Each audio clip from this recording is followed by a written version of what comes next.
टूटे दिल की कहानी। मेरा नाम राज है। मैं छत्तीसगढ़ का रहने वाला हूँ। आज मैं आप सबको अपने दिल के टूटने और फिर कभी भी ना जुड़ पाने की ये दास्तान सुना रहा हूँ। दोस्तों, यह आज से 5 साल पहले की बात है, जब मैं 12वीं में था और साथ ही पार्ट टाइम जॉब भी करता था। मेरे ऑफिस के ठीक सामने ही एक आंटी का घर था, जहाँ पर 4 से 5 लड़कियाँ रहती थी। वह सभी लड़कियां मुझे भैया कहकर बुलाती थी। एक दिन उस घर में एक लड़की रहने के लिए आई, जिसका नाम स्नेहा था।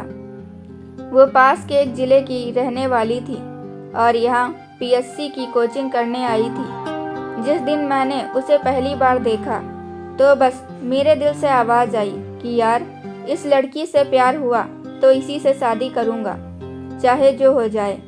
धीरे धीरे वह मेरी फ्रेंड बन गई और मुझसे बात करने लगी।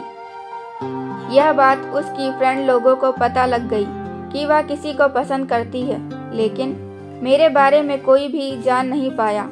धीरे धीरे हमारा प्यार बढ़ता गया और इसकी जानकारी मेरे घर वालों को हुई। मैंने अपने घर वालों से स्नेहा को मिलवा दिया। मेरे घर वाले शादी के लिए राजी हो गए। इस बीच स्टेट गवर्नमेंट का जॉब आया और हम दोनों मिलकर तैयारी करने लगे, लेकिन वह कहती थी कि उसे पढ़ाई करने का मन नहीं कर रहा। तो मैंने अपनी पढ़ाई छोड़कर उसकी तैयारी करने में जुट गया और उसका सिलेक्शन शिक्षाकर्मी में हो गया। लेकिन मैं अपने एग्ज़ाम में फेल हो गया, जिसका मुझे दुख तो हुआ, लेकिन मैं खुश था कि उसका सिलेक्शन हो गया है। 2 महीने बाद जब उसके जॉब की बात हुई, तब मैंने अपने कॉन्टैक्ट से उसकी पास के गांव में ड्यूटी लगवा दी थी, जिसमें मुझे 30,000 रुपये देने पड़े। उसके जॉब करते ही हमारे रिलेशन में कमजोरी सी आने लगी। वह जिस स्कूल में पढ़ाती थी, वह हमारे शहर से मुश्किल से 20 किलोमीटर की दूरी पर था, जिसके लिए वो रोज़ ही बस से सफ़र करती थी। इसके लिए मैंने बस ट्रेवल वाले से मासिक किराया फिक्स किया था। बस के सब लोग मुझे जानते थे, इसलिए मैं टेंशन फ्री था। क्योंकि मैं प्रेस रिपोर्टर का जॉब करता था, तो सब मुझे जानते थे।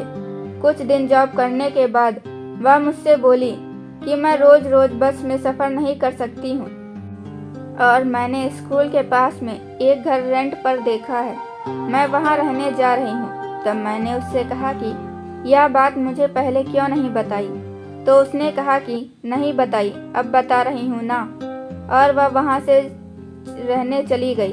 तभी स्नेहा के घर वालों ने हमारी शादी के लिए मना कर दिया। उन्होंने कहा कि वे अपनी बेटी की शादी किसी और से करेंगे। यह सुनकर मेरा दिल टूट गया। मैंने स्नेहा से बात की, लेकिन वह अपने घर वालों के खिलाफ नहीं जा सकी। आज भी मैं उसे याद करता हूँ और सोचता हूँ, काश हमारी शादी हो पाती, लेकिन ज़िंदगी में कुछ चीज़ें हमारे हाथ में नहीं होती। वहाँ जाने के बाद स्नेहा मुझे कॉल नहीं करती थी। कॉल अगर करती थी तो 1 से 2 दिन के बाद करती थी, और जब कभी मैं कॉल करके पूछता तो वह बहाना बना देती थी कि कोई आ रहा है या मकान मालिक है, कुछ भी कह देती थी। इस बीच मेरे चाचा जी की शादी हुई तो बुलाया गया। मेरे रिलेशन वालों ने सभी ने कहा कि अब राज भी अच्छी जगह सेटल हो गया है और यह भी जॉब करती है, तो अब दोनों की शादी करवा दो। शादी का नाम सुनते ही स्नेहा ने कहा कि मैं अभी शादी नहीं करना चाहती। तो मैंने कहा ठीक है ना, अगले साल कर लेंगे। कुछ दिन बाद स्नेहा ने मुझे फ़ोन किया और कहा कि मैं घर जा रही हूँ, कुछ ज़रूरी बात करनी है, और फ़ोन भी काट दिया और मेरा फ़ोन रिसीव नहीं किया। जब वो घर आई तो मुझे रूम में बुलाकर कहा कि आज के बाद तुम मुझे कॉल ना करो और भूल जाओ। तो मैंने कारण पूछा तो उसने नहीं बताया और चली गई। उस दिन और रात में मैं बहुत रोया। इस बीच मैं हर रोज़ उसे फ़ोन करता और वह मेरा फ़ोन नहीं उठाती थी। एक दिन मेरे दोस्त ने बताया कि स्नेहा किसी लड़के के साथ मूवी देखने आई है। तब मैं वहां पहुंचा और उससे कारण जानना चाहा। तब उस लड़के ने मना कर दिया बताने के लिए। तब मैंने और मेरे दोस्तों ने उस लड़के की वहीं पिटाई कर दी और थाने में ले जाकर अंदर करवा दिया और स्नेहा से पूछा। तब उसने फिर भी कुछ नहीं बताया और मुझे परिवार की कसम दे करके उसे थाने से छुड़वाने को कहा और मेरे परिवार को भी बता दिया।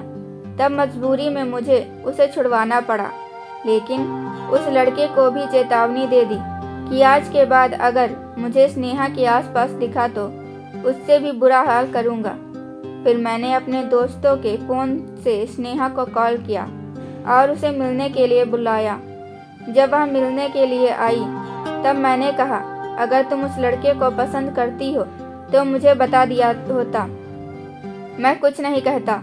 और अगर तुम उस लड़के को चाहती हो तो आज के बाद मैं ना तुम्हें फ़ोन करूँगा और ना ही मिलूँगा। ये कहकर वहाँ से चला गया। कुछ दिन के बाद मैं अपने ऑफिस से एक न्यूज़ के लिए कलेक्टर साहब के साथ उसके स्कूल गया तो वहाँ मुझे देखकर डर गई, लेकिन मैंने उसकी तरफ ना देखा और ना ही उससे बात की। मगर उस स्कूल का स्टाफ मुझे जानता था तो सभी लोगों ने मुझसे बात की। इस बीच उसके स्कूल में उसकी एक फ्रेंड थी जो हम दोनों के बारे में जानती थी। उसने मुझसे बात की और कहा कि मुझसे बात करनी है। मैंने उसे अपना नंबर दिया और कहा कि कभी भी फ़ोन कर लेना। जब उसने मुझे फ़ोन किया तब मैंने पूछा कि आप कौन हैं, तो उसने कहा कि मैं बरखा, स्नेहा की फ्रेंड। तभी मैं अनजान बनकर बात नहीं करने की बात कहकर कॉल काट दिया। उसने कहा, स्नेहा अपनी गलती का अफसोस कर रही है और वह आपसे मिलना चाहती है। तो मैंने ठीक है कहकर उसे रविवार को मिलने के लिए मॉल में बुलाया और मिलने के लिए गया। रविवार को जब स्नेहा और बरखा मुझसे मिलने के लिए आई तो स्नेहा मुझसे सॉरी कहकर रोने लगी और मेरे बिना नहीं जी पाने की बात बोल रही थी। मैं तो उसके प्यार में इतना पागल था कि मैं नहीं जानता था वह मुझसे मजाक करने और अपना ही काम निकलवाने के लिए दोबारा प्यार का नाटक करेगी। हफ्ते बाद स्नेहा ने मुझे बताया कि उसका ट्रांसफ़र किसी दूसरे ज़िले में किया जा रहा है। तो मैंने अपने परिचय के बल पर ही उसका ट्रांसफ़र रुकवा दिया। इस बीच मैंने स्नेहा से कहा कि अब हम शादी कर लेते हैं। तब उसने 1 महीने का समय और मांगा और कहा कि उसके बाद शादी करेंगे। तो मैंने कहा ठीक है। 1 महीने तक हम दोनों की बातचीत होती रही। इसी बीच वह 2 दिन अपने घर अपना सामान लेने की बात कह करके गई। उसके बाद जब वह वहाँ से वापस आई तो मैंने उसे फ़ोन लगाया।